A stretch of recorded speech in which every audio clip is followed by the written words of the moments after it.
2012 Audi A3 2-litre diesel. Cast your mind back to the year 2012, you've been working at a firm for a couple of years and you've just been promoted to be an associate.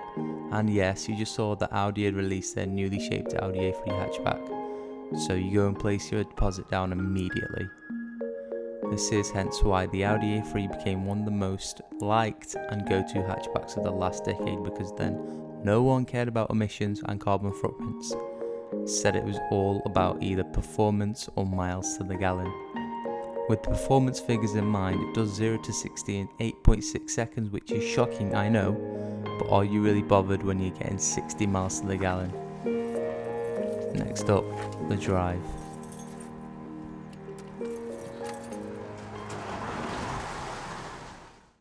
So after 8 years on the road, this is the 2012 car with 80,000 miles on it.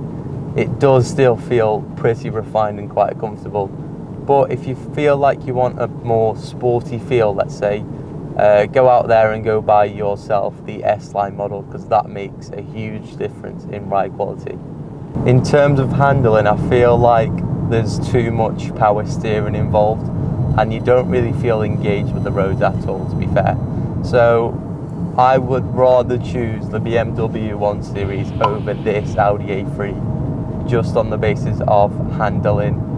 But even though that car is rear wheel drive instead of front wheel drive, it does make a difference, to be fair. But obviously you aren't going to be hooning this car around a racetrack anytime soon, so it's probably more important to talk about something like visibility. And yes, this car does have very good visibility. In fact, if you opt for the 5-door version, you get a extra rear quarter light, which makes it easier to pull out of, difficult junctions. But it's not all good news with the Audi A3, because this car has done a lot of miles, and along with all their miles comes a lot of problems.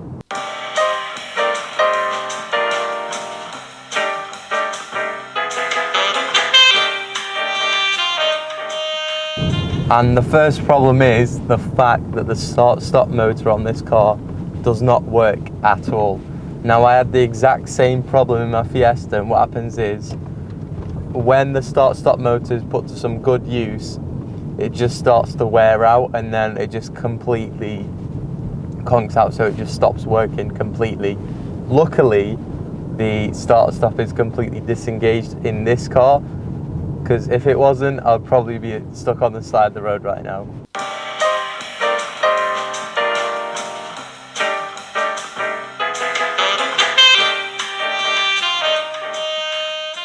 The second problem is when I turn the car at low speeds to the right or left, you do hear this little squeal, which sounds like it's a wheel bearing issue. I've got a little video of it, here it is.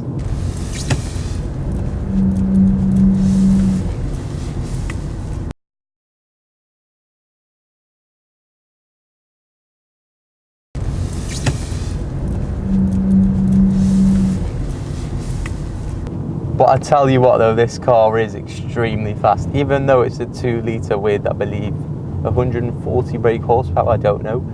It is extremely torquey. I mean, look at this. Jesus Christ.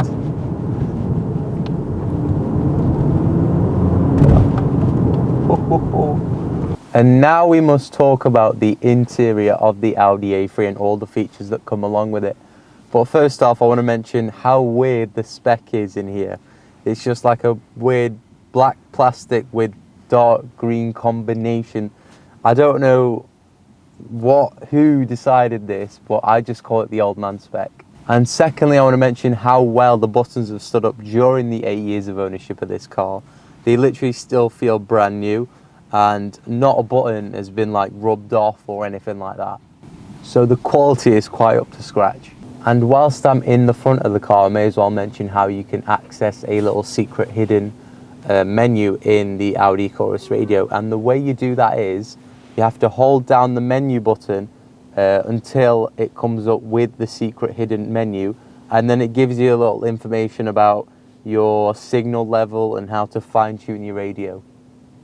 Interesting features aside, I want to talk about how limited you are with cubbyhole space in the Audi A3. Yes, it does have big side door pockets in the front, but in the rear seats there's no armrest and there's no nets in the seats where you can put your stuff in. This leads me on to a little strange feature in the Audi A3, and that is the interior lights. You could either have them fully off or fully on. There's no light on your side, so you either have the interior as bright as the sun or you just have them completely turned off. As for the rear seats, that weird colour combination that you saw at the front carries to the back as well, and it looks horrendous.